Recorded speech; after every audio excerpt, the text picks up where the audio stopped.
To the Gaggle, where we challenge and, if necessary, destroy media narratives. I'm George Samueli, and it is now 9:10 p.m. in an extraordinarily dismal, depressing, cold, grey, uh, unspeakably dreary city of Budapest, where you have forgotten that there ever existed something called the sun. I mean, it's like, it's been weeks now since I last saw the sun, and everything is enveloped in an unspeakable grayness, from which you seek relief because it gets dark around 2 o'clock in the afternoon. So thank God by 3 o'clock it's already evening, and so you don't have to tolerate the grayness anymore. But on a more cheery note, so welcome to the Tuesday night here anyway, live stream. And obviously, there's a lot to talk about. And while things are very dismal here, they are even more dismal in Syria. And of course, we've talked quite a lot about what's happened. And one has to say that there are really no good outcomes here. And to be honest, in my more pessimistic frame of mind, I kind of feel that we're in the stage of those who were alive at the time of 1989 through to 1999, when the West went from one easy triumph after another because the forces opposing the West just simply collapsed. And everything that people had looked for as the opposition, the global opposition to US and Western hegemony, just simply dissolved. And it started in the late Gorbachev era, and went on through to, so that was, let's say, 1987, 88. And then we went through the fall of the Berlin Wall and the collapse of all of the Soviet positions in Eastern Europe, dissolution of the Warsaw Pact. And then, of course, once that was done, you thought, well, okay, well, at least the Warsaw Pact is no more, but the Soviet Union may survive. And you thought, well, okay, I mean, it was never a good fit. Soviet Union, Eastern Europe, many of these countries really didn't like the Russians at all. So maybe the Soviet Union can still survive. And then in 1991, the Soviet Union itself collapsed. And then it collapsed in a particularly ignominious way, because at least you can say, okay, well, it can collapse and there's no more communism, but there'll be still some kind of a common state that will succeed the USSR. But that in itself also went by the wayside when Boris Yeltsin went to Belarus, the forest of Belarus, and they signed that agreement with Ukraine and Belarus, effectively dissolving the USSR. And once they did that, then all the republics basically went their own way, because they saw, hey, well, essentially, since the Soviet Union is no more, by decree from Yeltsin and Kravchuk, and then whoever was leading Belarus at the time. And when I said, well, sort of, if that state no longer exists, then we have to go our own way. And then they all seceded, and that was it. The Russian Empire, which became the USSR, had ceased to exist.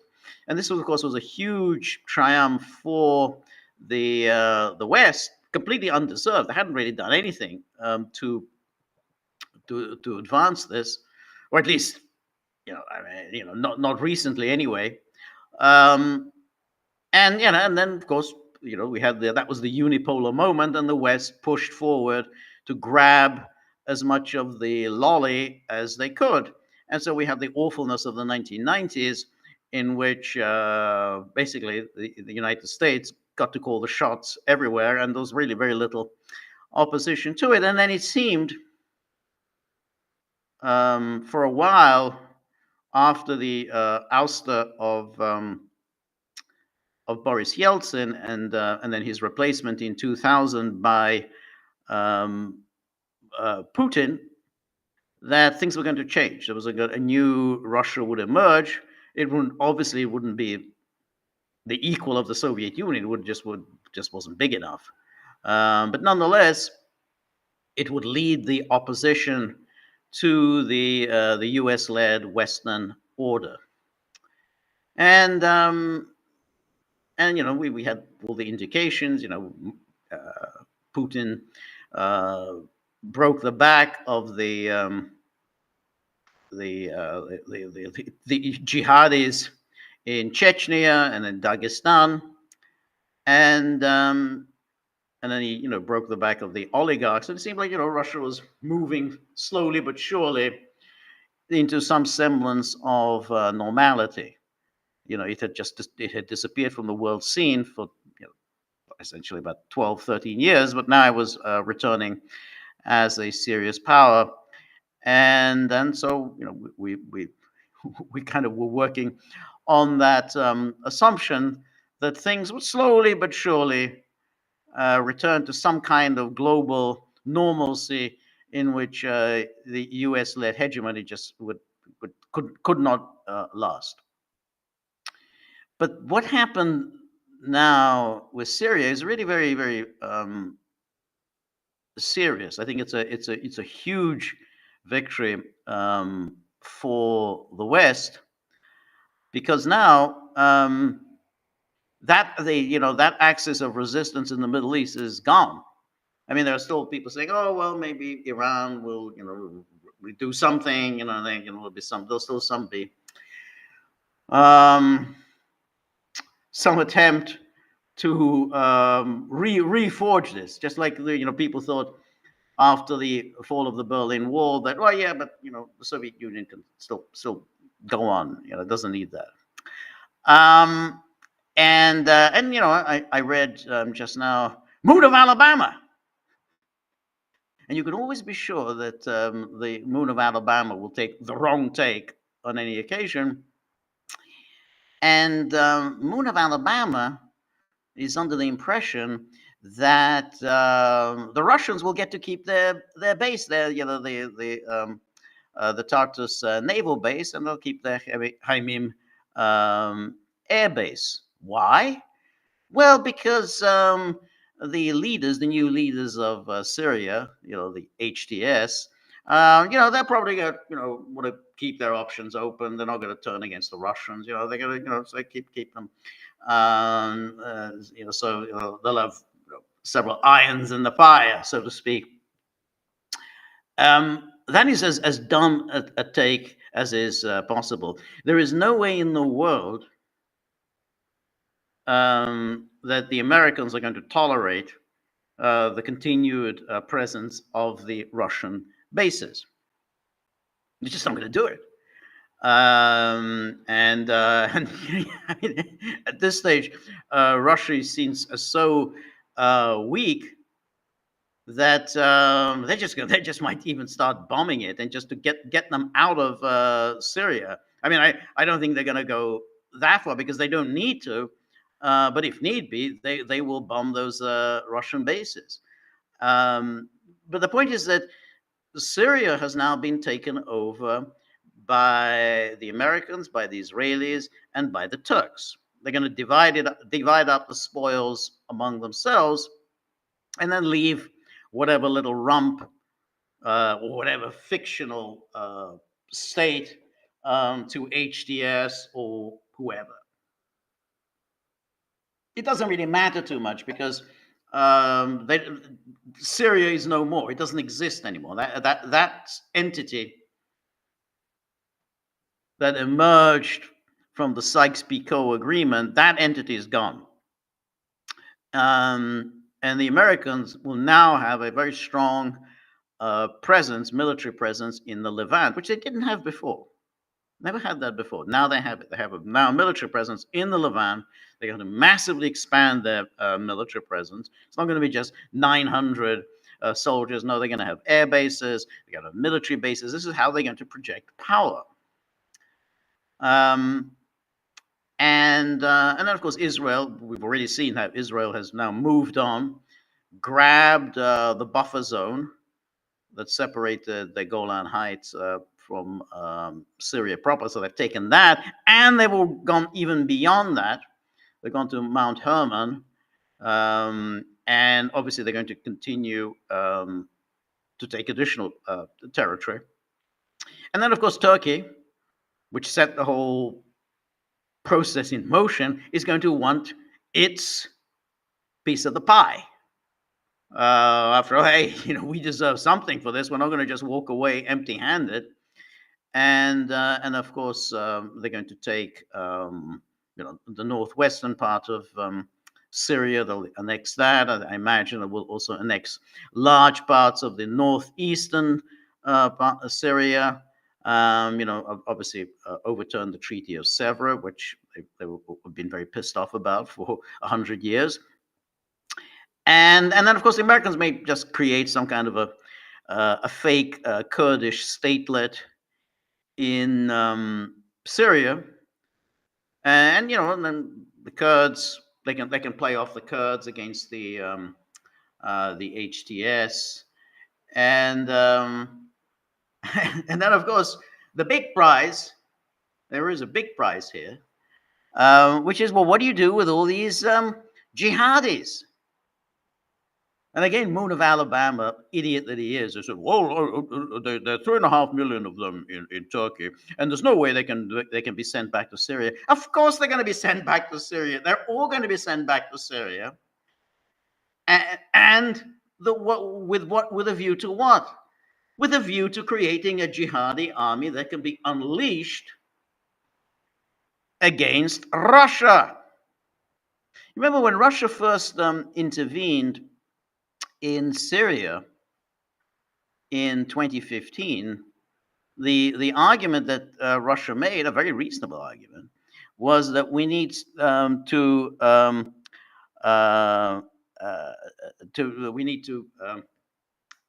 keep the jihadis away from from returning to Russia or coming to Russia. And so, but if we create this jihadi state here in Syria, if you have the black flag flying over Damascus, then we will basically have jihadis going to Russia. And we had a bad experience of these people in the 1990s to create trouble for us in Chechnya, and of course in other parts of the Russian Caucasus. Now, that problem, which beset, really was a very serious problem for Russia during the 1990s, was eventually dealt with. One of Putin's early successors, on which he built his reputation as the tough guy. But now they can be harnessed and sent back into Russia. And I don't know how Russia's going to deal with it, because now you're going to have thousands of these people coming in. They're going to be infiltrating into Russia because there's no jobs for them. There's anything for them to do in Syria, and so they're going to make a lot of trouble for Russia. And this is exactly what the Americans want. Remember what happened to the Mujahideen after the Soviets left Afghanistan? Well, of course, they were deployed in many parts of the world in order to further the American agenda. And they were particularly deployed not just in the Russian Caucasus, but they were deployed in Yugoslavia. They went to Bosnia, and so wherever you go, wherever America wants its adversaries to have a lot of headaches, then you send in the jihadis. That's going to be the purpose. That's what Syria as a failed state will become the crucible for creating jihadis that can be sent around the world and to make problems for other countries. And of course, we're not just talking about Russia here, we're talking about China. And so Trump, who intends to apply pressure on China, I mean, obviously he's going to do it through tariffs, but the most effective way of doing it will be through creating problems for China in the Xinjiang province among the Uyghurs. Wherever China has problems with Muslims, that's where you'll find the jihadis.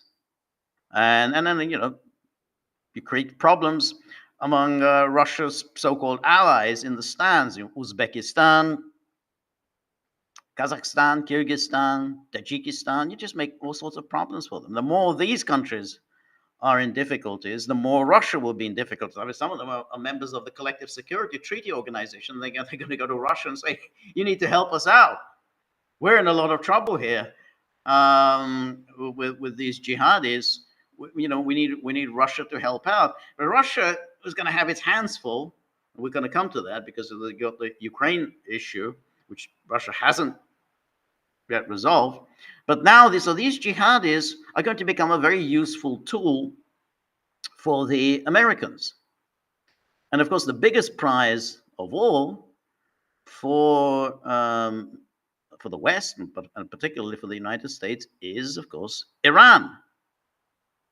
Now, Iran has really largely been a dud for many years, and we've talked about this here before. Its failures are legion. It's failed to respond adequately to all the attacks and humiliations it has had to endure. The assassinations of its scientists, the assassination of General Soleimani, the assassination of these various Islamic, the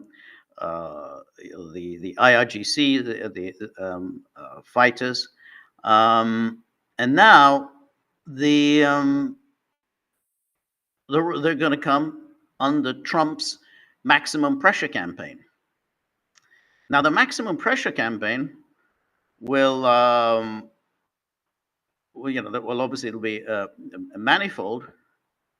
But one key element of this will be the jihadis, who again will infiltrate Iran, while Iran is, of course, under a lot of pressure from United States and Israel. And, Iran has been thoroughly corrupted. I mean, it's completely been infiltrated by Mossad and the CIA. I mean, it's just this new Iranian president is very weak, and it's very interesting that the hardliners, we can call the hardliners in Iran, have all been kind of mysteriously killed. So we had the Raisi, the president, who died in a helicopter crash. Oh, that's a shocker. Died in a helicopter crash. But of course, you also had General Soleimani, who was a kind of clearly a leading figure in the resistance. He was assassinated. So in other words, it's been a steady procession of key leaders who have been eliminated, which is kind of what Israel had done to Hezbollah. You just start killing off its leadership, and then if essentially you have a fairly ineffective fighting entity. And this is what has happened. I mean, after all, when you think about it, I mean, why kill Soleimani? What was the need to kill? Why was there the need to kill Soleimani? I mean, it's not like the United States and Iran were at war in 2020. There was no war between the United States and Soleimani. So why kill Soleimani? Well, it's a way of softening up Iran. An important figure in Iran, a national hero, somebody who would oppose Iran's becoming a a subservient client state of the West, which is what the plan is here, Soleimani would resist it. That's why Soleimani got out of the way. And I think that clearly this is the plan. Now, Iran's a very soft, juicy target. I mean, when you think of this country, the Persians are really, obviously they're the ruling ethnic group, but it's a very, very diverse country. I mean, you have the Baluchis, you have the Kurds, you have the Arabs, you have the Turks, you have the Azeris. So there's a lot of national differences to play on there, and so you just simply apply all the pressure on those, fuel sectarian, secessionist sentiments among all these national groups. Not hard to do. The Americans have been doing that for years. So you fuel that, and then on top of that, you probably have a whole liberal cadre in Tehran, people who have spent time in the West, who are going to start protesting about, women wearing hijabs and, whatnot and whatnot. So you can start that. And then we've got the coup de grace, which is the terrorist attacks. Let's start the terrorist attacks. And that's the moment at which the United States will step in and say, whoa, ISIS has reared its ugly head in Iran, and we need to start bombing ISIS camps in Iran. We're not attacking the regime. No regime change here. No. We don't have an issue with the Islamic Republic. The only issue we have is with ISIS, and ISIS, unfortunately, is growing from strength to strength in Iran because of the weakness of the Tehran regime.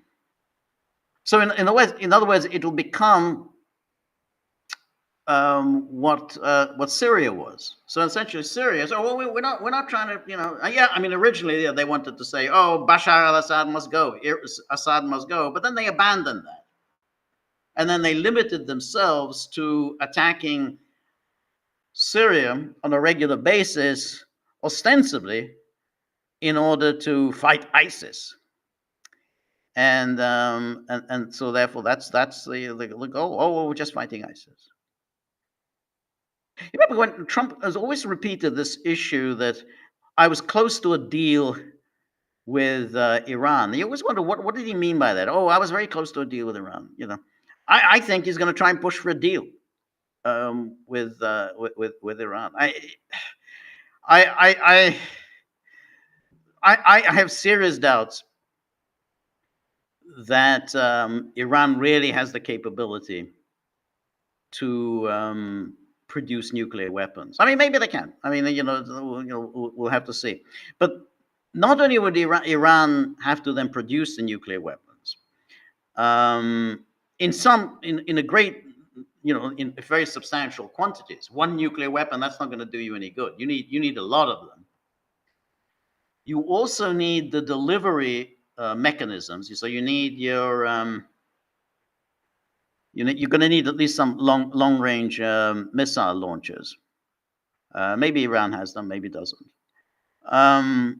You also need to be able to distribute them all around the country,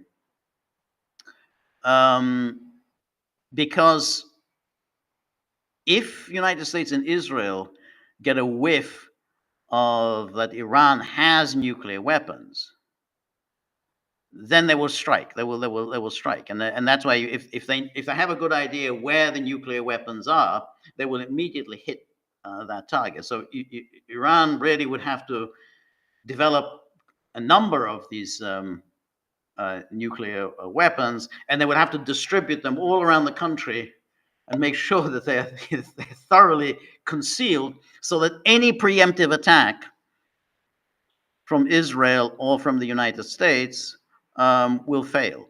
Otherwise, they'll just be taken out. So that, in other words, if Iran just announces, well, we're now a nuclear power, boom, they're going to be taken out, within a few minutes. So they're going to have to really work on distributing them all around the country in hidden sites. So, but that's a big operation. Now, I don't at the moment see anyone in Iran who is capable of going down that particular path. S.A. Delendam says Trump destroyed the Non-Proliferation Treaty of 1968, I think. I'm not sure what you mean by that. I mean, Trump, how it destroyed that. But I think, but Iran is a signatory of the Non-Proliferation Treaty. So if it were to announce that it now has nuclear weapons, it would clearly be in violation of the Non-Proliferation Treaty, which of course would justify a preemptive attack by the United States and Israel. So therefore, if Iran does make such an announcement, it really has to have laid the groundwork for being able to thwart any preemptive attack, because then they're going to come at you. So it can be done, but I don't at the moment see that that Iran. But the point is, Iran really, the whole issue of the axis of resistance, that's now just moot. There's no point in talking about it. It doesn't exist. Iran is now fighting for its survival. Because now it's in the crosshairs. As I say, it has the wind. The Americans and the Israelis have the wind in their sails, and they think this is the moment to get Iran. I mean, this has been a thorn in the side of the United States ever since the fall of the Shah, and and that was taken as a huge setback, and it was a huge setback. I mean, the Americans and the British before them had invested a great deal in creating a client state. SS says 1987. The 1987 treaty, that's the INF treaty, which is that was different. But the Non-Proliferation Treaty was the 1968 treaty, and Iran is a party to that. So if it were to develop nuclear weapons, it would clearly be in violation of that treaty. I mean, North Korea, of course, had been a party to the Non-Proliferation Treaty, but North Korea gave notice before leaving, so it gave adequate notice before it left the Non-Proliferation Treaty, and then of course it developed nuclear weapons. But essentially, it's just a matter of survival. I mean, that's what Iran really has to do now, is survival. Forget about resistance. Iran has to survive. Now, the thing is with Iran, I mean, it's lost clearly its allies, Syria and Hezbollah. But its serious problem now is that Russia and China, and it's gambled a lot on its relations with Russia and China. Russia and China are going to help us. And it's clear that Russia and China are not going to do anything for Iran. I mean, Russia and China did nothing for Syria. So essentially, Iran is in the point, well, we're on our own. If the Americans come after us, we're going to have to use our wits to be able to deal with the Americans. I mean, you can still, as I say, you can move on the issue of the nuclear weapons, but that's a big project. You got to really do your homework, because the Americans aren't just going to accept that lying down, not at this stage. So now, as far as Syria goes, and the Russian naval and air bases, I mean, they're gone. The Americans will unquestionably tell HTS that you need to get the Russians out of here, like tomorrow. I mean, sort of the fantasy world of Moon of Alabama. That oh no, we're not going to do that. No, they're going to tell the Americans. No, no, no, we're not going to do that. No, no. We're not going to tell the Russians. Yeah, they're going to tell the Russians that you need to go, because you don't have any friends here. You don't have any allies here. The people that you were allied with, which was the Baathists, the Assad's Baathists, they're being slaughtered right now. So you don't have any friends here. And HTS, I would imagine, wants all sorts of things from the Americans. They want some, obviously, some financial assistance, and of course, at least before any kind of formal recognition, and that may take some time, but before anything we can talk about recognition, they're going to want the Americans to, at the very least, cease their designation as a terrorist organization. I mean, that's the first step. So the Americans have all the cards. They have a lot of leverage over HTS, and they're going to say, get the Russians out of there. And the Russians, what are they going to do? They're going to say no? They're going to resist? I mean, how do you resist?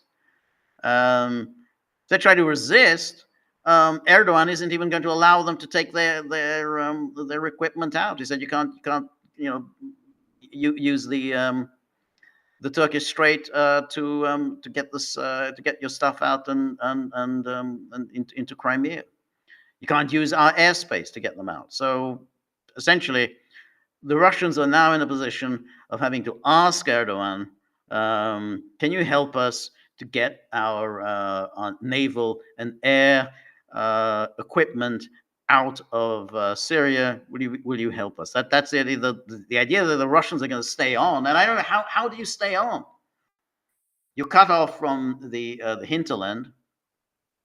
The only way that you can reinforce, provide food,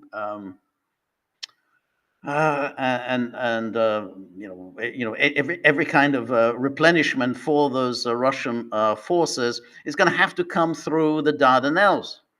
And if the Turks say no, you can't do that because you've already been asked to leave Syria, then that's it. The Russians will have no means of reinforcing and resupplying their forces in Syria. So it cannot be done. I mean, they're out, and the Americans want those bases, and so that'll give them. So the Americans have bases now in the southeast of Syria, and now they're going to have the bases in the west of the country, in the Latakia region. So they're going to the Tartus naval base will become American, and this is be a big boost for the American military presence in the in the region. So that's why I'm saying that we're in this, or at least I'm taking, of course, as a pessimistic view, and I'd like to think that I'm wrong, and that people say you got it wrong. All right, you got it wrong. If I got it wrong, then I'll say, okay, I got it wrong, and I'm happy that I got it wrong. But this is a huge setback for Russia. I mean, you can't. There's no way you can spin this. I mean, once Russia made that commitment in 2015, which it didn't have to do. Just remember, it didn't have to do. I mean, it hadn't really finished off, to say the least, its task in Ukraine, and it embarked on this very dubious Minsk process, even though 2014, Russia could have absolutely swept through and knocked over, with all due legality, with all due legal justification, the illegal coup regime in Kiev. We could have just said, boom, we got in. This is illegal. It's in violation of the Ukraine's constitutional. It's in violation of the agreements that was signed in February 21st, 2014, we're going to just basically remove the this illegal coup regime in Kiev. They could have done that. Or they could even have, recognize the results of the referendums in the Donetsk and Lugansk and incorporated those territories there and then. And again, with full legality, because they say, hey, the government in Kiev is now in violation of the constitution, so every part of Ukraine is entitled to seek remedy in whatever way it sees fit. So they could have done that, but they didn't do it. So, but instead, Putin did this really strange thing. He suddenly got involved in Syria, and at the time, it seemed really, well, this is really quite exciting, quite interesting. I mean, because Syria looked, they was really on its last legs. It was unable to defeat the jihadis. It was clear. It had been targeted by the West. Assad must go. Assad must go. And it looked like, well, and then Putin rushed in and saved Syria. And it was really quite exciting, even though there were plenty of people in Russia who didn't think this was such a great idea because it was a diversion of resources. And it wasn't clear that Syria will prove to be a reliable or useful Russian ally. But Putin did this. I mean, one justification was, as I said, that he didn't want this to become a kind of a fount of international terrorism in the way that the Taliban had been, where all these Al Qaeda came to. The Taliban ruled Afghanistan, set up training camps, and then moved into other parts of the world. They said, we don't want this in Syria. So that's one thing. But of course, the other aspect of it was that they did want to, the Russians that is, they wanted to challenge the US-led hegemonic order, and by rescuing Bashar al-Assad and keeping him in power, they said, well, yay, we challenged the Americans. The Americans failed to overthrow Bashar al-Assad, and we did it. So that was nice, but then it became obvious that the problems began to mount because the Americans and the Turks weren't just going to lie down and accept Russian victory in Syria, and from then on, by keeping Idlib as this center of terrorism, the Russian project was going to fail. And it was even obvious at the time, when they were just picking up all these terrorists and providing them with a bus service to Idlib, that this is going to end in disaster. I mean, what do you do with terrorists? Well, you just kill them. And it doesn't seem very humane, obviously. But as we've seen with what Israel has done, Israel has kind of provided the paradigm of what you can do and what you need to do in order to win. And we can condemn Israel as much as we want, and I'm very happy to do so. I think it's a disgusting little country, and has been for a long time. However, it does whatever it needs to do to secure its ends, and therefore that you just kill your terrorist enemies, and then you say, well, okay, well, but that's not very humane. You don't. What about putting them on trial first? Shouldn't you hold trials and so on? No. He's a terrorist. he chose to go down this path. Well, that's these are the risks you run if you become a terrorist. You get killed without due process. And the Russians could have done that. They didn't do that. Instead, as I said, they provided a bus service for the jihadis into Idlib. And then the terrorists, were living high on the hog. They were living much nicer there in Idlib than Syrians were, because Syria was, of course, the part of Syria that was ruled by Bashar al-Assad with the assistance of the Russians. That part was under sanction, and so the people were living quite miserably. However, in Idlib, which was subsidized by Erdogan,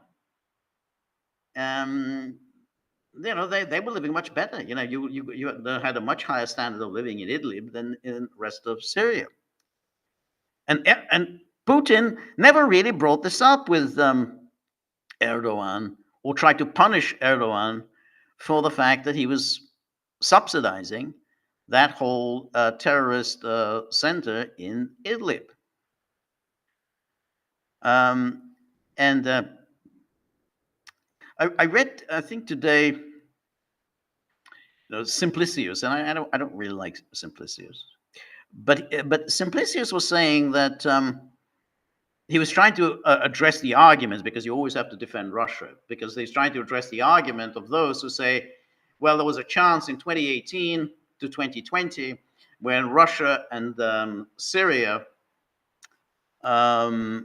were poised to attack Idlib, and they didn't do it, and having not done it, then of course, this was a green light for the terrorists then to prepare for an ultimate offensive against Damascus.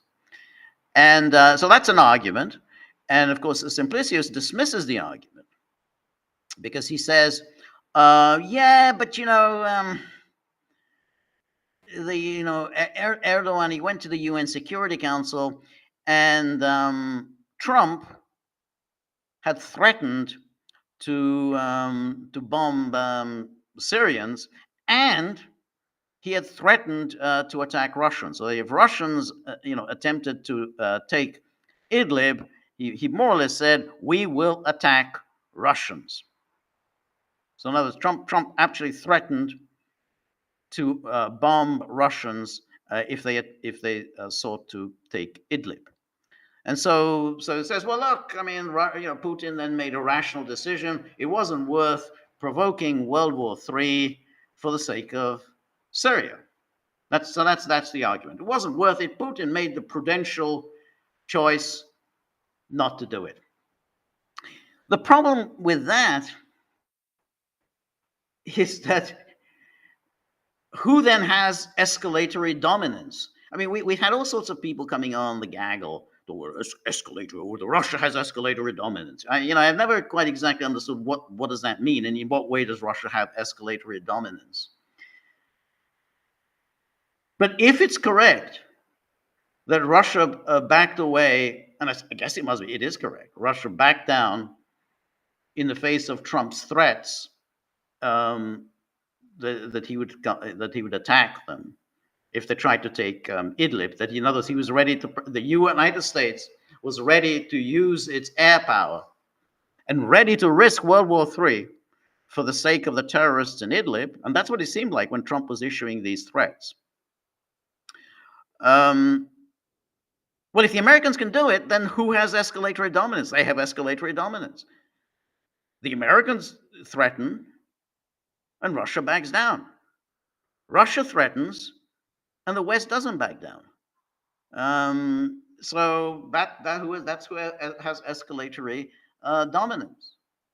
So by allowing Syria, then by doing it, by making that decision in 2018 to 2020 that Russia was not going to take Idlib, then essentially there was a done. I mean, it was just a matter of time before the position in Syria would be unsustainable.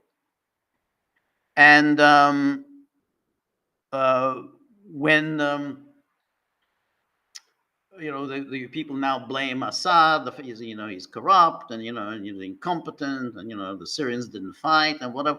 Well, yeah, the Syrians didn't fight because its protectors had abandoned them. That's happens. Demoralization. It sets in very quickly, and no one's going to fight. Because the Syrians could only fight if they had the Russians in their corner, if they had the Iranians in their corner, if they had Hezbollah in their corner. Once all three said, no, we're not going to get involved in this, then of course the Syrians said, that's it, we're done. We're not going to fight. It's a hopeless fight, and it's on Russia and it's on Iran. Hezbollah is a little different because Hezbollah got absolutely pulverized by Israel and was never really the equal of Israel, contrary to what all this, Hezbollah kicked Israel's ass, beat Israel. Hezbollah defeated Israel in 2006. No, we didn't. It's just childish, you just giving people completely wrong ideas. So I have sympathies for Hezbollah, but that's basically Russia and Iran just had abandoned Assad. It's very good, though. I mean, I have to commend Russia for providing Assad with asylum for his family. I think that's very humane. Not sure the Americans would have done it. I mean, when the Americans abandon you, you're abandoned. You don't get to have enjoy asylum in the United States. So, as an FX trader said, Assad's British wife is no longer welcomed in the UK. No more tea with Prince Charles. No, I don't know. No, he's not. Look, the Assad family isn't welcome anywhere. I mean, you're not. I mean, the UK or anywhere else, and it's not even welcome in the Gulf states. And in fact, Russia was really the only place Assad could go, because, of course, anywhere else, whether it's in the Gulf states, whether it's in Iranian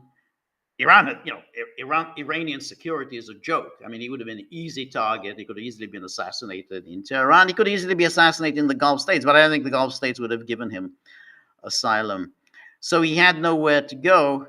So, Russia is the one place where he's safe. But even then, I'd say with a caveat, I'm not sure that he's safe in Russia, because, as I said, I think there's going to be a huge upswing of terrorism in Russia, thanks to there's several million jihadis now who need to be put to work.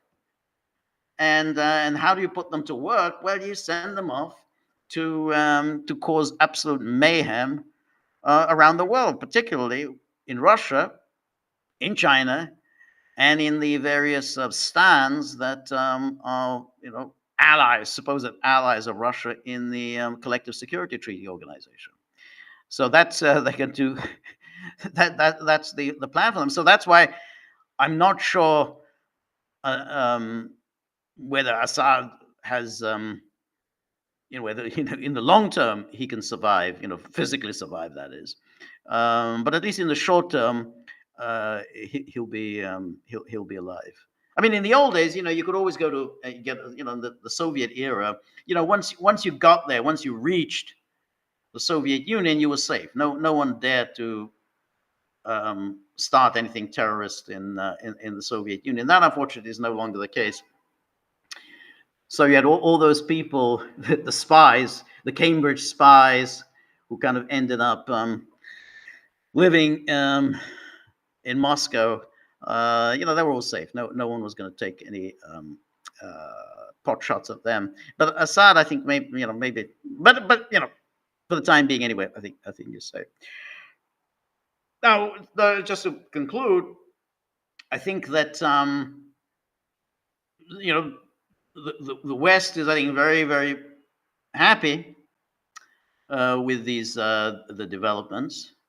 The whole idea that they don't want a chaotic state. No, they want a chaotic state. This is exactly what the West does. It creates chaotic states.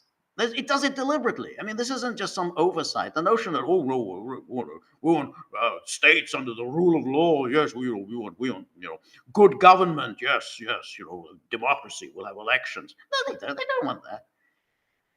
They want to get a piece of the pie, get a slice whatever needs to be sliced out of Syria, and then the rest can just be, they can go fight it out among themselves.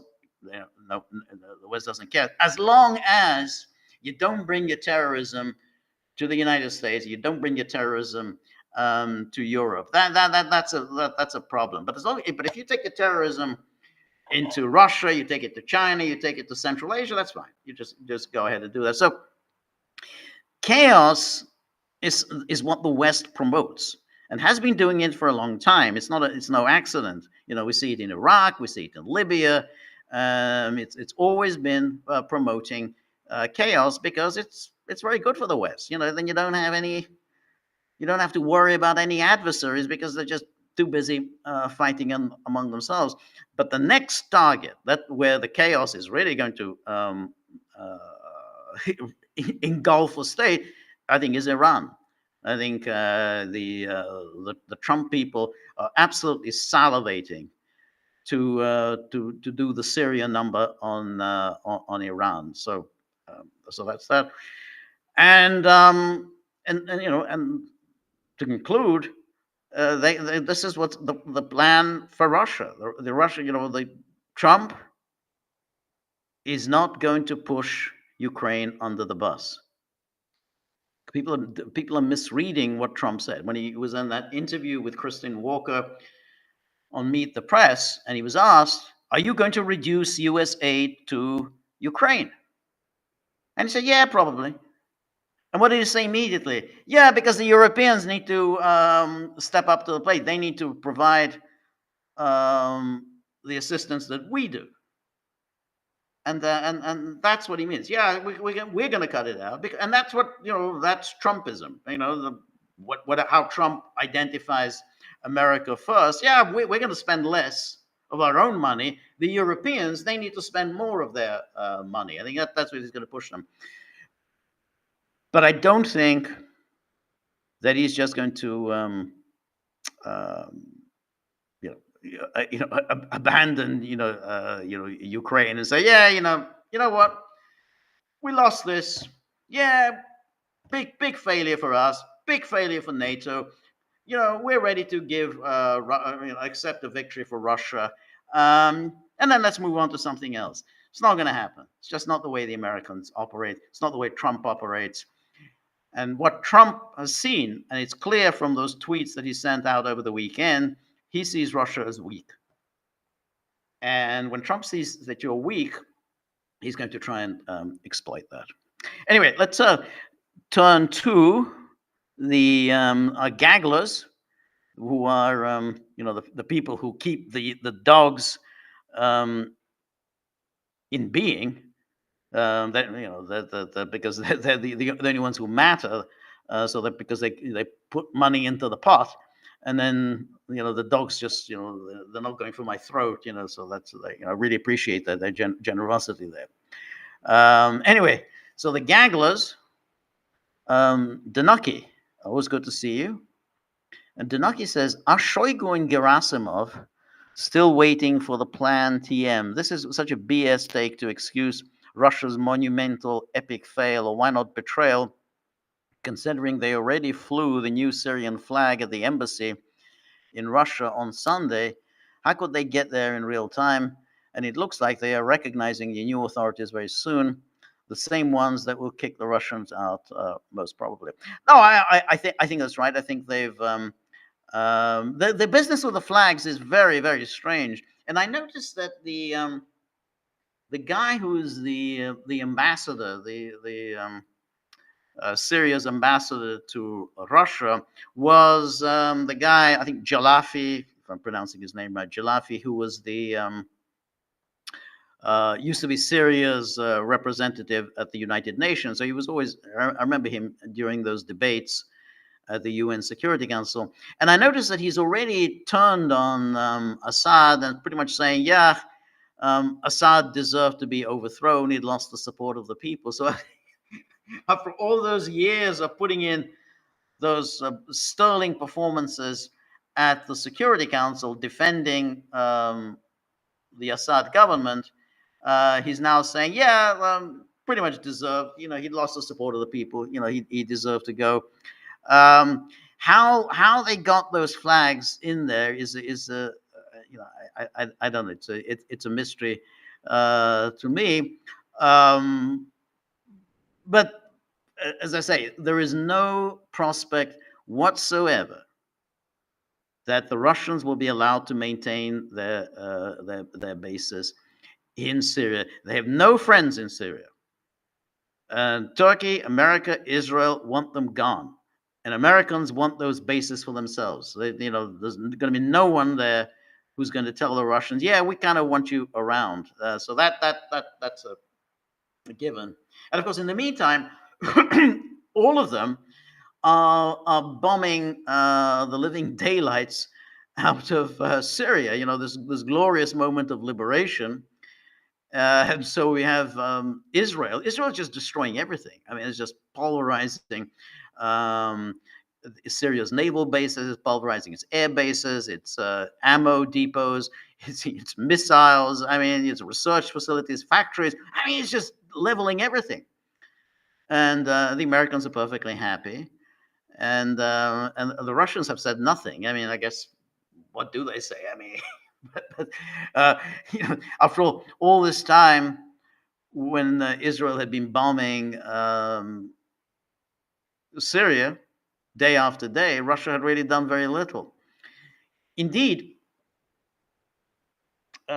Israel had actually shot down a Russian plane, so a Russian aircraft, and or at least Israel was involved in that. I think it was the Syrians who did this, but Israel kind of maneuvered this into a situation where they hid on. I think as I remember, it was a few years back. I mean, the Israeli aircraft hid under the Russian aircraft, so that when the Syrians used their anti-aircraft weapons against it, they shot down the Russian aircraft, and of course, a number of Russians were killed. So that is, and of course, I think they've now have 250 bombing missions. I think since Sunday, Israel, and as I say, they've seized territory. They're not going to give any of that back, and then of course, the Turks are killing, or at least the Turks' clients, which is the Syrian National Army, are killing Kurds. And then the Americans are bombing whatever they're bombing.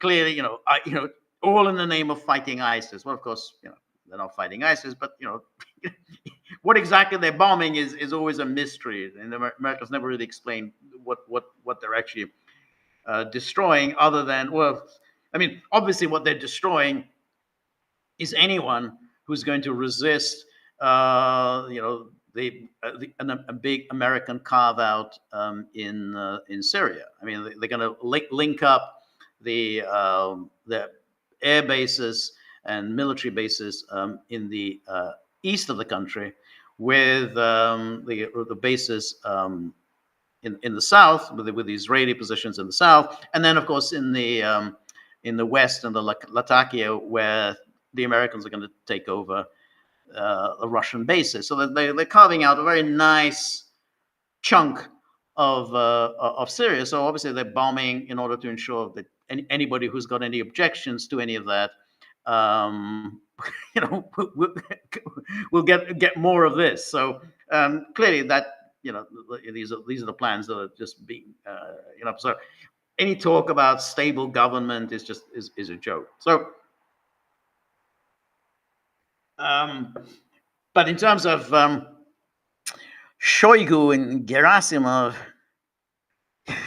it's always a kind of a mystery that there's never any turnover in Russia. I mean, Shoigu has been there at the top. I don't know how many years. There's one failure after another, but he kind of stays in place, as does Gerasimov. And then you go back to the Stalin era, and I'm not saying you necessarily want to execute your generals, but you do have to, if a general isn't delivering, you want to replace him with somebody who might deliver, um, in or at least somebody who's going to come up with some new ideas. I mean, this slugfest in the Donbass is costing so many lives. It's hard to believe that there isn't an alternative military strategy, and Russia could not seize a lot of territory in Ukraine, in the northeast of the country, the center of the country, that it could then hold until the Trump-inspired negotiations involving exchange of territory. I mean, that's what Ukraine did. I mean, Ukraine went into Kursk. They've been there now 4 months. They were supposed to be driven out within 4 hours. They've now been there 4 months. They're obviously holding on to Kursk with a view to barter that with some territory in the Donbass. Not a bad idea. I mean, no one thought that they could do it, but it's going to be part of the negotiations if Trump really follows through on negotiating them. But that's going to be the Ukraine plan. So and again, the lack of imagination. So I was reading. There was an article today on RT from some Russian, and he was complaining about how the Ukrainians had been helping, arming, training HTS, the Syrian Jihadis. Now, I don't know if that's true. It may well be true. But if it is true, then you'd have to say this was really a very, very clever maneuver. Because essentially, this was it opened up a new front against Russia. It led to a humiliation and a weakening for Russia, and it showed kind of imagination. Now, if it is true, then I don't think Ukraine is not Ukraine that came up with the idea. Obviously, the Americans and the British, they came up with the idea, and they did it. They got the Ukrainians to do it, but it's kind of what you do in a war. You open up a new front. You don't just keep going, bashing your head against a brick wall. That is so costly in human lives, when there are other alternatives that might be successful. So I'd have to say, if it is true, I have to say, well, that's not a bad idea. to open up this front against Russia in Syria. Just like I didn't think it was such a bad idea to invade Kursk. But for Shoigu and Gerasimov, I don't see anything from them. I don't see any change in strategy. I don't see any imagination. There have to be other things that you can do in Ukraine, rather than just go through this slugfest in a very heavily fortified part of Ukraine, namely in the Donbass. And that's what Shoigu and Gerasimov continue to do. Anyway, Danake goes on, but no need to worry. Xenon grifter clowns who somehow refrain from any fall of Saigon references to Russian troops running away, unlike what they did in 2021 with Bagram, have already started spinning the new megacope. Either the hegemon fell into a deadly trap, or they gave up Ukraine for Syria, or both. Trust the plans, the patriots in full control. Yeah, that was the argument presented by I think Pepe Escobar, that there was some kind of a trade of Syria for Ukraine. No evidence whatsoever for that. No evidence at all. As I say, if you think about Trump, the psychology of Trump, he has very little respect for weakness. He has very little respect for failure. Um, he was essentially sending out those tweets while not exactly gloating about Russia's failure, but it was also very condescending. As if, yeah, you had to leave Syria with your tail between your legs. But look at it this way. Um, you shouldn't have been in Syria to begin with. It never served you any good purpose for you. Um, and anyway, let's negotiate something on Ukraine. As Trump sees it, he can beat Russia in in Syria and in Ukraine, and he can take out Iran, which is also, after all, a Russian ally. So, yeah, the whole idea that there's some deadly trap that Russia has set, no evidence for that uh, whatsoever. So, yeah, I agree with you. Judy, it was very good to see you, Judy. Thank you for your generosity.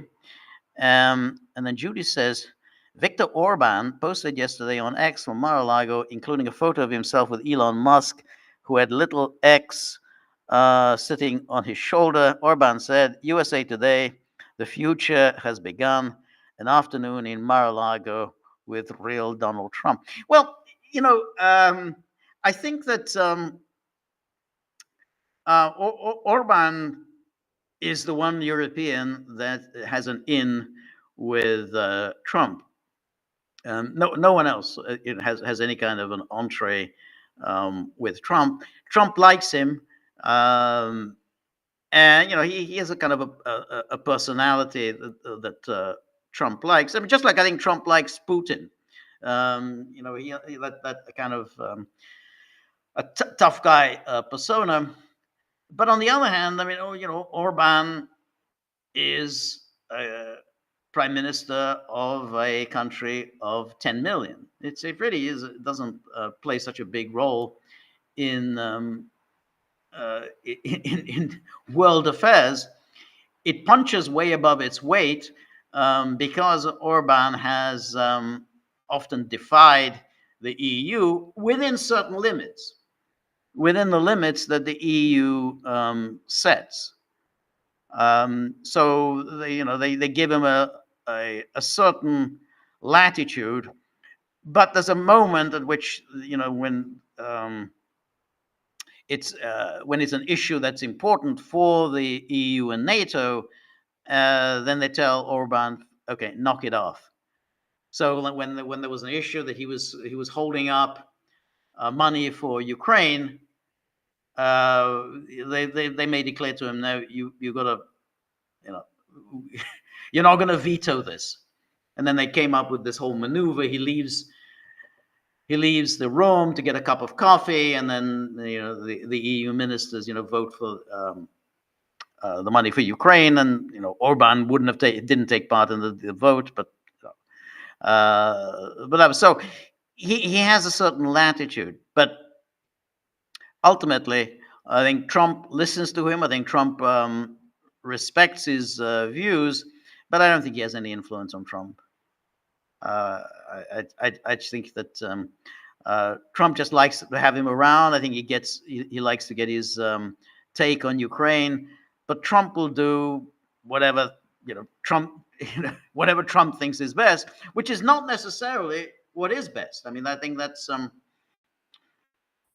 the problem I think with Trump, which is that I don't think he's that very good on foreign policy. I think he wasn't in the first term, and I don't think even during this time he said anything that showed any great understanding of foreign affairs on his part. I think he's pretty good on domestic affairs. I think everything that he says about immigration and about tariffs and dealing with the whole Justice Department, dismantling the administrative state. I think all those are very good things. But when it comes to foreign policy, I just I don't see any real hope from Trump. He listened to Orban. I don't think he's going to take Orban's advice. Um, you know, um, and then Judy says, note that Elon Musk replies, interesting discussion. Yeah, yeah. Um, you know, I, yeah, no, I think I'm sure it was an interesting discussion, but yeah, as I say, I don't think Orban has will have much sway on the question of Ukraine. Now that doesn't mean that there won't be time when Trump will sound very very solid and very uh, and very you know showing great understanding on Ukraine, just like when he sent out that tweet or truth over the weekend. There must be an immediate ceasefire and negotiations, which sounds great because I think, hey, that's a deviation from the Biden foreign policy. It's a deviation from NATO foreign policy. No one in NATO, other than Orban, says there must be a ceasefire and immediate negotiation. So maybe it was under the influence of Orban that Trump sent this out, but I don't think that's what's going to happen. I really don't. I think that I've already outlined this before. I think they're going to put forward a plan which involves freezing the conflict in place, and leaving whatever territory that's currently under Russian occupation, leaving it in place, leaving it under Russian occupation, and then essentially just kicking the can down the road. Some negotiations, and in the meantime, of course, America will continue to arm Ukraine, effectively turning Ukraine into a de facto NATO member state. There's nothing anyone can do about that.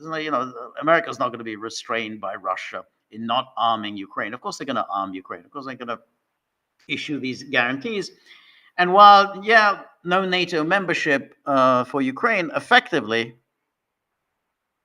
Ukraine will be a NATO member. I mean, it'll be the Ukraine will be so entangled with all the NATO commitments, with all the NATO armaments, NATO ministers. NATO is going to set up an office in Kiev, a big, shiny office in Kiev, so that within a few years, even the whole issue of membership of NATO will become meaningless, because it's just Ukraine is effectively a member of NATO, and with all the guarantees that the Americans will offer, the British offer, the French, the Germans offer, it'll be effectively NATO guarantees. So I think that's going to be the deal that's on the table, and the only thing that would prevent this from taking place is if Ukraine gets difficult, and Ukraine will say, "Hey, we don't accept that. We're not getting immediate membership of NATO, and we're ceding territory to Russia." And as I say, if that happens, and if Ukraine really puts its foot down and just refuses to accept this, then Trump and the people around Trump will blame Russia for this. And I think they'll try to escalate the conflict against Russia, apply pressure against Russia to get Russia to climb down. That's how I see it.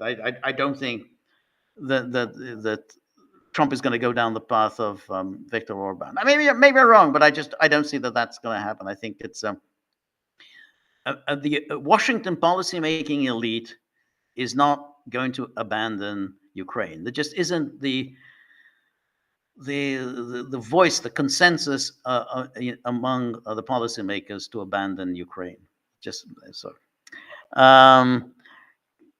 Carlos asked me. Anyway, thank you very much, Judy. Thank you for your generosity. Carlos says, "How cold is it in Budapest?" I think it's around 0. I mean, you're in Fahrenheit. I also think about it Fahrenheit. So it's around 32, 33 Fahrenheit. It's not especially cold. I mean, but it's a very miserable cold because it's accompanied by grayness and wetness and just dismalness. It doesn't, the temperature doesn't really drop like a stone here as it did in New York when I lived there, but it's just unpleasant. Cynthia, always very good to see you, Cynthia. Thank you very much for your generosity. Cynthia says, surely Putin has learned by now not to trust any ceasefire agreements with the West, especially when Erdogan broke one with Assad and reinvaded Syria, even when Bibi broke a few ceasefires with Hezbollah and quickly rebombed Lebanon and assassinated its leaders. Yeah. That's exactly what will happen to Russia if Putin makes a ceasefire agreement with Zelensky. Ukraine will quickly rebomb Russia. It's a dirty, underhanded tactic the West loves to do. Right after the handshake, they'll grab a knife and stab you in the back. I couldn't agree with you more. I think that the same. The question then is Russia in a position to say no and continue with the war? I mean, that's really a mystery. What is Russia's true state? Because what did we see in Syria? We saw in Syria that the Russians told Assad, "You can't count on us." What does that tell us? That if the Russians told Assad, "You can't count on us," it means that there's nothing in the cupboard. The cupboard is bare. Russia doesn't have any resources that it can spare in Syria. So that's the condition of Russia. I mean, Putin has not ordered a full mobilization. He's spending a great deal on the military, obviously, but he's not running a war economy. And it could well be that Russia is really stretched very thin. So that's why I think the Russians may be tempted to take Trump's offer.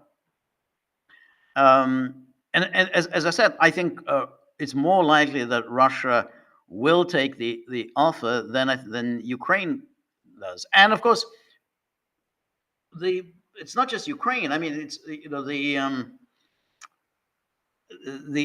rest of the NATO are all going to be telling Trump, you have to keep resupplying Ukraine.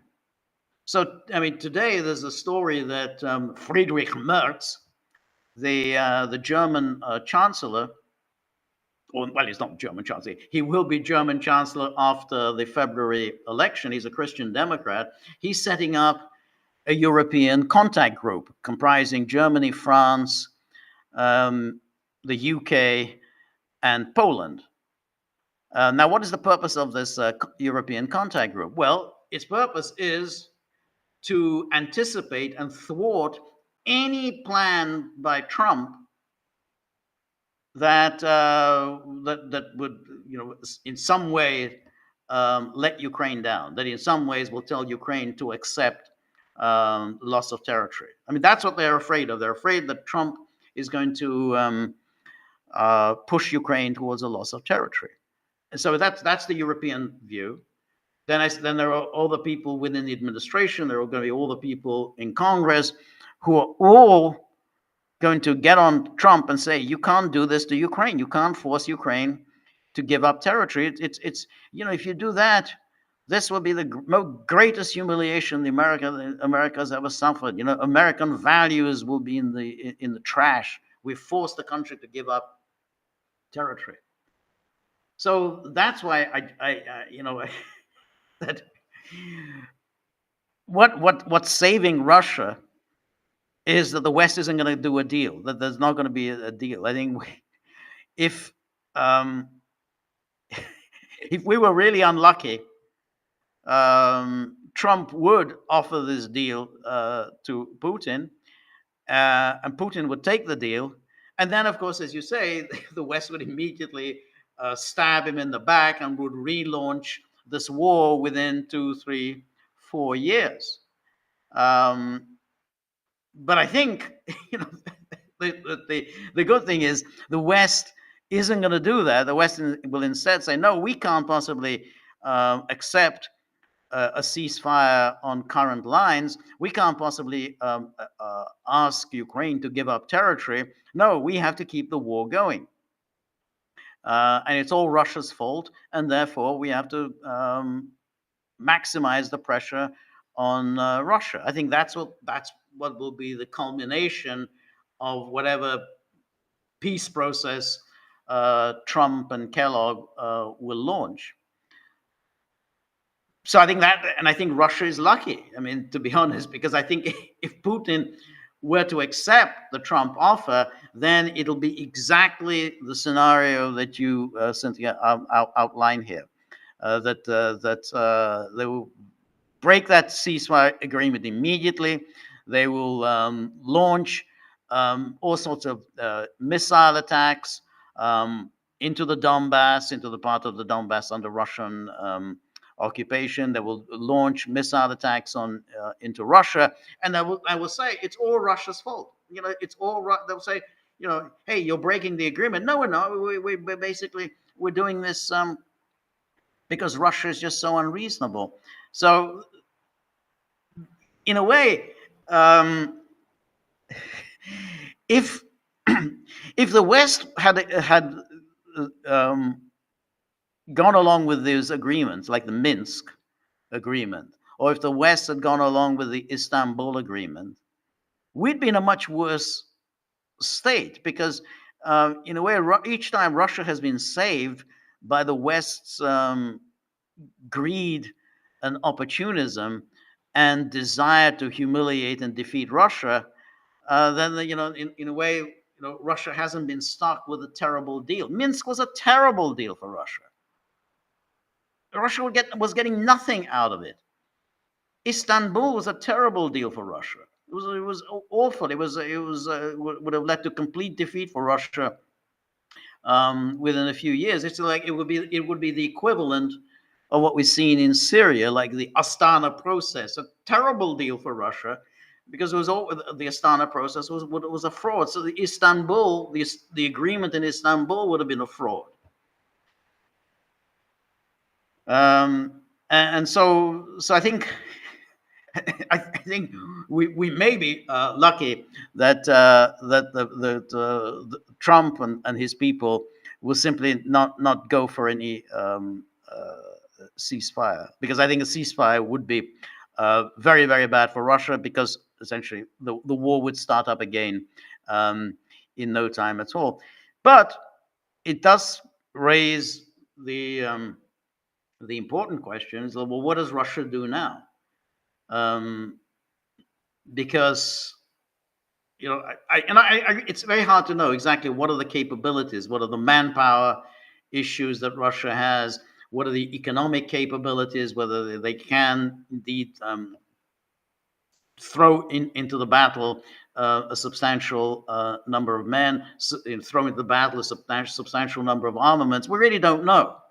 But we can see from what happened in Syria that Russia really is stretched very thin. They don't have anything that they could have given to Assad.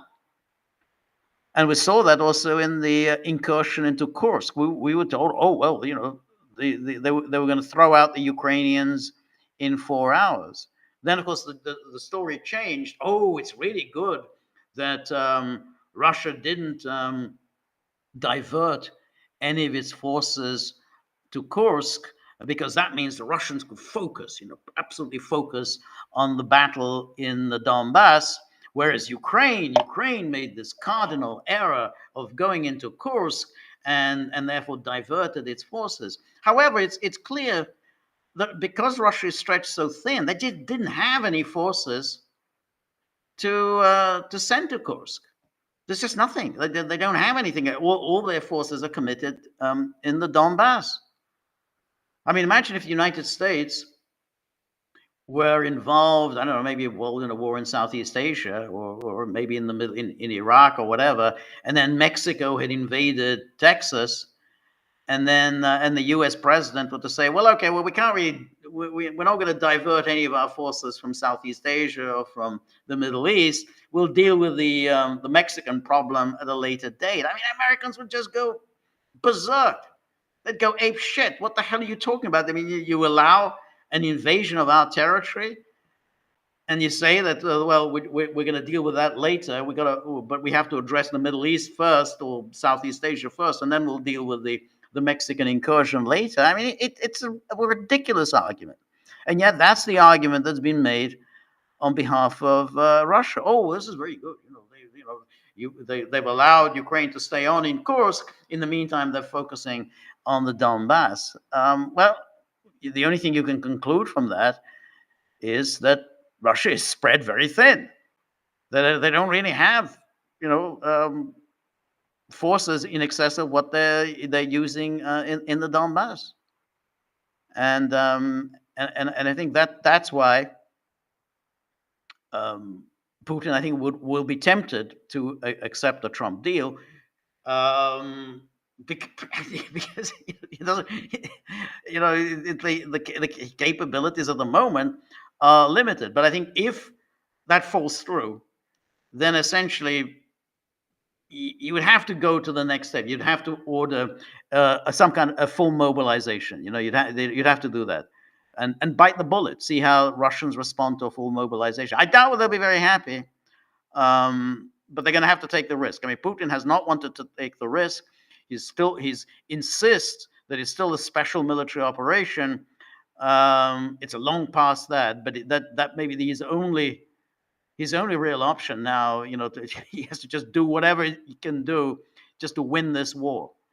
And I think that does require just a lot more manpower than they've deployed so far. Anyway, Cynthia goes on. Nor should Putin agree to a frozen conflict with Zelensky and his Western backers. I agree with, yeah, exactly. They're bound to break that agreement, of course, with him as well.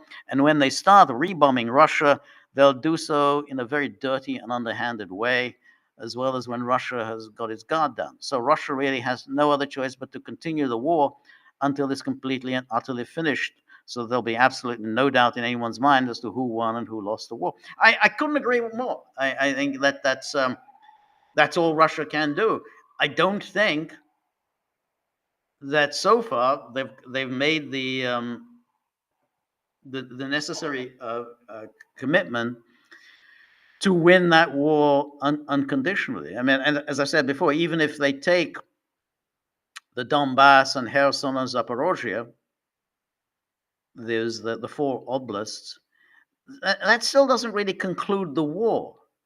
I mean, again, that's going to be a huge cost, huge human cost. But it hasn't delivered, it wouldn't deliver for Russia what Russia wants, which is security. Because even if it takes these four provinces, Ukraine isn't going to accept that.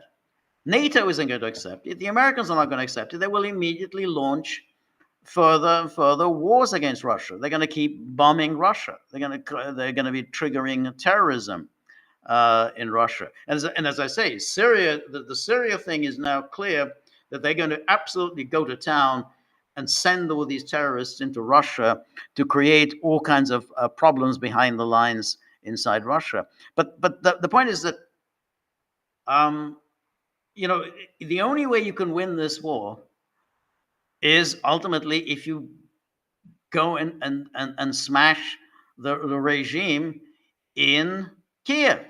That's how they won the war in Syria. How did you go? You won the war, as you always win a war. You go into Damascus. You go into the capital and you take over the capital. That's when you won the war. Like you win the war against Nazi Germany because you go into the capital and you take Berlin. You're not winning the war by slugging it out in the Donbass and keep all those creatures in power in Kiev, all those creatures in Lvov, keep NATO humming along. That's not going to win you the war. So So I mean, I agree with you, Cynthia, but you basically you have to actually win the war, and the winning the war is going to take place in Kiev. There's no other way you can win it. Anyway, thank you very much, Cynthia. Thank you for your generosity. And one should say, Cynthia provided outstanding comments as always to the film screening that we had yesterday of A Clockwork Orange, Stanley Kubrick's classic from 1971. And so a lot of very interesting background information, as always, that Cynthia provided. And what what I think is also important. So you absolutely everybody should go watch the movie. It's on our locals page. But thanks to Cynthia's incisive commentary, you get an understanding of the film, because it's not only neither the book, Anthony Burgess's book, nor the film is immediately obvious as to what they're getting at. So I think Cynthia, I think, helps with a commentary as to what's the book about, what the film is about, and it's about it's about the notion of free will. You can have a society that decides that it's going to get rid of crime by essentially manipulating people's minds.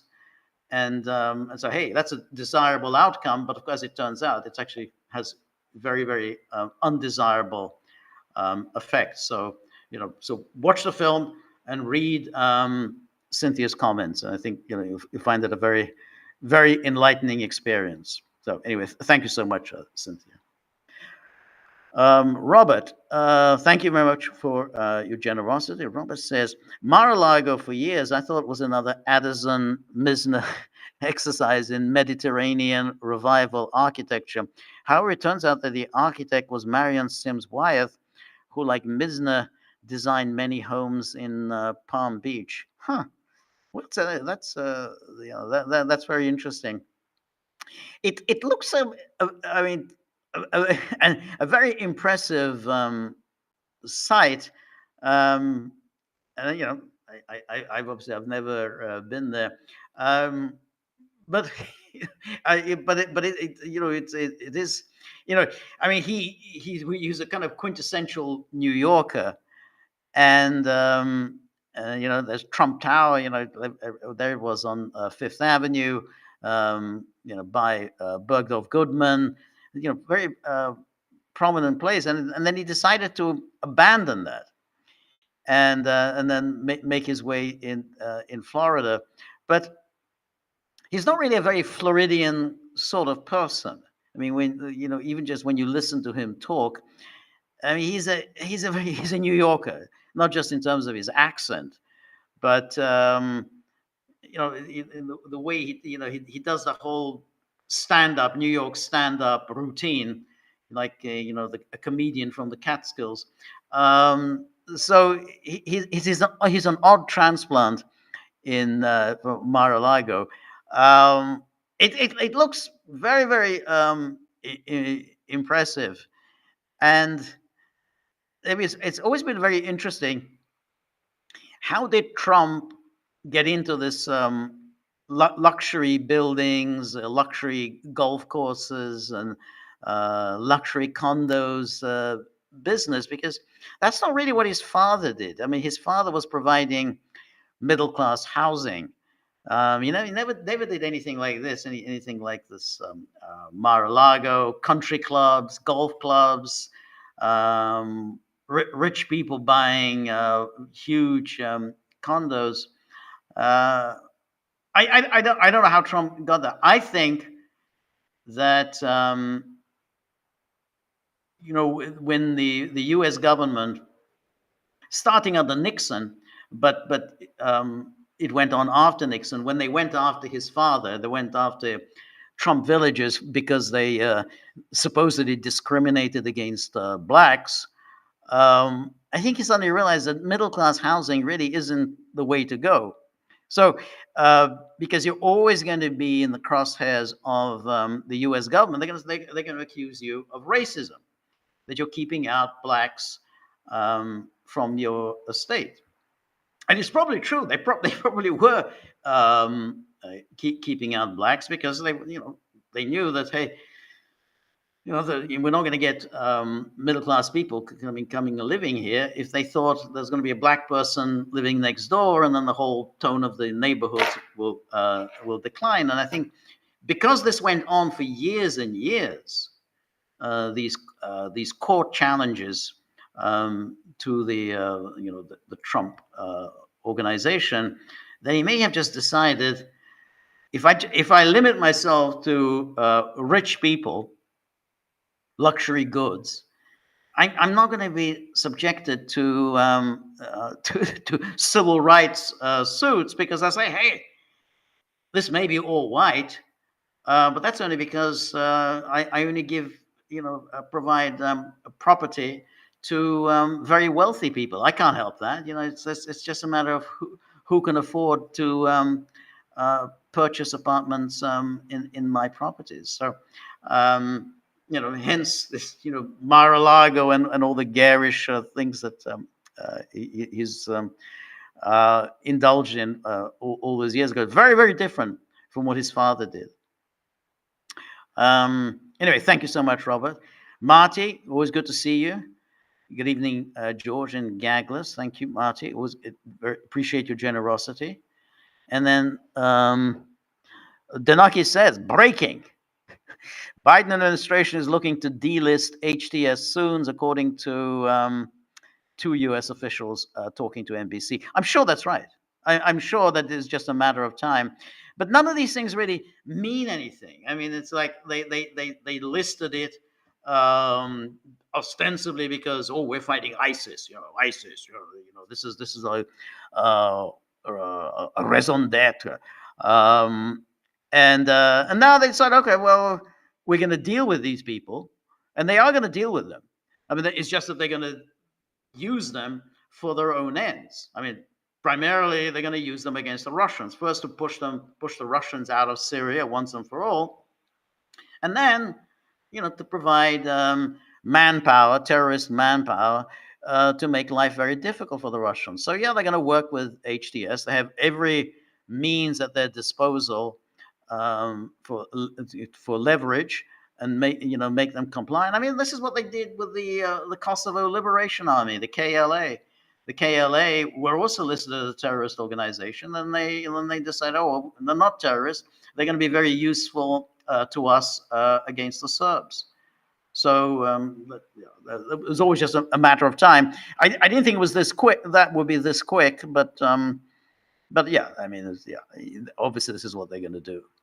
And then Danaki says, former Israeli Defense Minister Yoav Gallant, wanted by the ICC for war crimes in Gaza, met with Biden's Middle East coordinator Brett McGurk at the White House today, where they agreed on how much each was going to take from Syria. I mean, Israel has already taken a nice slice. I think it's obviously thinking about taking some more. But in the meantime, Israel is continuing to just bomb away without any kind of restraint. And the United States isn't really doing anything very much to apply any kind of pressure against Israel. So it's very nice that they do this. Well, HTS, we'll delist you, but in the meantime, we're just going to go on bombing your country because, well, we have a right to do so. And so, but that's who we are. I mean, we just have a right to bomb you. Let's see if there's any things that I can address on YouTube page. God, it's so hard to read this. Ooh.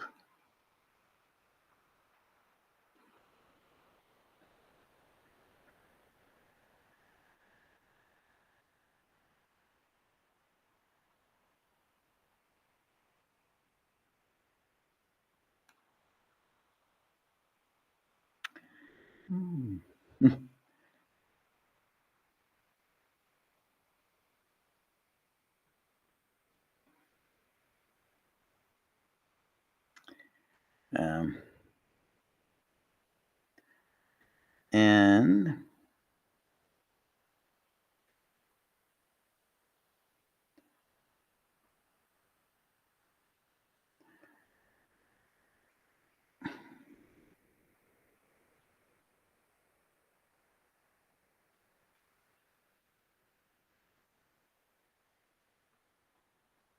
so Hadrian's Ghost says Russia isn't conniving or aggressive enough to take on the U.S.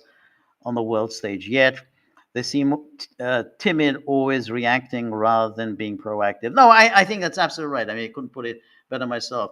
That's really the difference between Russia and the Soviet Union, and particularly the Soviet Union in the Stalin and Khrushchev eras, when it was proactive and was taking initiatives on the world, even though it was weaker. They knew that they were much weaker than the United States, but they were constantly um, catching the Americans on the back foot, and they also were able to inspire fear among the Americans. Putin's Russia doesn't inspire fear, so I mean, he talks about nuclear weapons, and he's done this consistently, really. I mean, actually, going back to 2018 when he made his talks about these hypersonic missiles, but he's talked a great deal about nuclear weapons since the start of the so-called SMO, but he hasn't impressed his Western adversaries for a very obvious reason, which is, yeah, we know you have nuclear weapons, but we have nuclear weapons. You're not going to use them because you're not going to commit suicide. And that's the point, that if you threaten to use nuclear weapons, hey, that means you're threatening to commit suicide. And it's just not a plausible threat. So, when he made that announcement, remember, he's changed the nuclear doctrine, very much lowering the threshold on which Russia would use nuclear weapons. And then he made the announcement about the Oreshnik, saying, well, if Ukraine uses ATACMS to strike Russian territory, well, we know that it's the Americans or the British who are really bombing our territory, and therefore we will attack those their military facilities of whoever's really behind these Ukrainian attacks, which could be the Americans or the British. Okay, that he didn't threaten nuclear weapons, but obviously, if you start hitting NATO territory, that's a possibility. But what was the response? The response of the NATO countries, the United States, was to go on bombing. They attacked Russia again using ATACMS. So today, Putin. I was going to show this earlier. Let's see if I can do this. He made an announcement, a very strange announcement. He said, he says, but he was talking about, there was a big meeting, and it says, we are not tightening the nuclear doctrine, we are improving it. And so, by and large, what we need now is not to improve the nuclear doctrine, but the Oreshnik. Because if you look at it, a sufficient number of these modern weapon systems practically puts the absence of the need to use nuclear weapons on the brink. So this is a very awkward translation, but what he's saying is that with Oreshniks, we don't even need nuclear weapons. Therefore, we are behaving quite carefully in all directions, I would even say with restraint, but when necessary, we are showing the necessary will, both at the state level and at the level of citizens of the Russian Federation who live here. and want their children to live here, consider Russia their homeland, and are ready to do everything to strengthen it. Now, what I thought was strange about this announcement is when he did this, because he talks about nuclear weapons, and then he says we're lowering the threshold, and then basically giving due notice to the West. As I say, it's not plausible because nobody really thinks that Russia is willing to commit suicide. And again, it's really a matter of playing chicken. In other words, saying, well, all right, well, we can use a nuclear weapon, but we don't think you will dare to retaliate against us with nuclear weapons. Okay, well, suppose they do. Then what are you going to do? But in any case, having made that statement about this new Russian nuclear doctrine, now he's saying something different. He's saying, well, we don't even, we're not even thinking about nuclear weapons because we've got this Oreshnik. But you can have the same problem with with the Oreshnik as you're going to have with the nuclear weapons, because ultimately, if essentially you're admitting, which is what it is, I think you're admitting that you're not going to use nuclear weapons, and that threatening to use nuclear weapons is just not plausible. Well, why would this be plausible? Why would anyone think that these? Even if the Oreshniks turn out to be as devastating as he has said, that they're even more devastating than nuclear weapons, well, why is that? Why is that a plausible threat? Because just because you say, okay, well, we have the Oreshniks and you don't. Okay, well, let's say the Oreshnik turns out to be really devastating. Then the West will say, okay, well, we'll use nuclear weapons. The point is that the West, I think, is much better at playing this game of chicken than Russia is. I think Putin repeatedly does this, and I think the West calls his bluff. So my advice is, don't threaten, using these big these big weapons, because no one really believes you. Unless you're actually going to use them, then there's no point in doing it, because then ultimately they just conclude that you're not going to use them, and that these are just empty threats. And I don't see that Russia really adds anything to its deterrence power by making these threats. So that's why I thought he comes up with this new nuclear doctrine, and then within days he's saying, well, now that we've got this Oreshnik, maybe we don't need nuclear weapons at all. So I don't think it's no. Anyway, Essie says, George, are you saying basic a so-called global reserve currency is the last word? First as Dutch guilder, then as sterling. Well, I said, I think before, that I don't think we're anywhere near an alternative currency being presented. It's just, that the whole BRICS thing, plan to create an alternative currency or an alternative reserve currency, I think it's nowhere near anything. Using national currencies, they can go on, they can trade with using national currencies and try to bypass the dollar. But that's just direct barter. It's not a very effective way of doing business. That's why, mankind invented money, because direct barter was just not a very effective way of running an economy. So I just don't think we're anywhere close to that.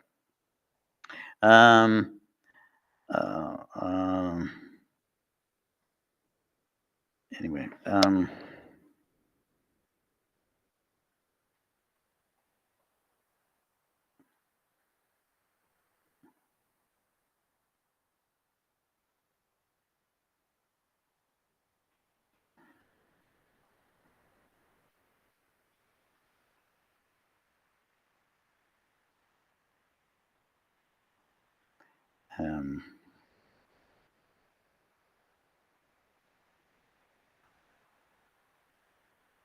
So Essie Delano says, in America, we only know about the Kurds because of Saddam. Yeah, the Kurds are just one of these, nomad people that it was always useful to wheel them out. I'm not never been sure that they were actually ripe for having a state of their own because they were a nomad people. But it's always useful to bring them up against. I think you made about Saddam. Everyone remembers Saddam's attack on the Kurds, the Kurdish insurrection, which had been instigated by the West in order to weaken Saddam, and then Saddam attacked the Kurds, and then George, the elder Bush came in for a lot of abuse for essentially just sitting on his hands and doing nothing to help the Kurds. Anyway, my time is up.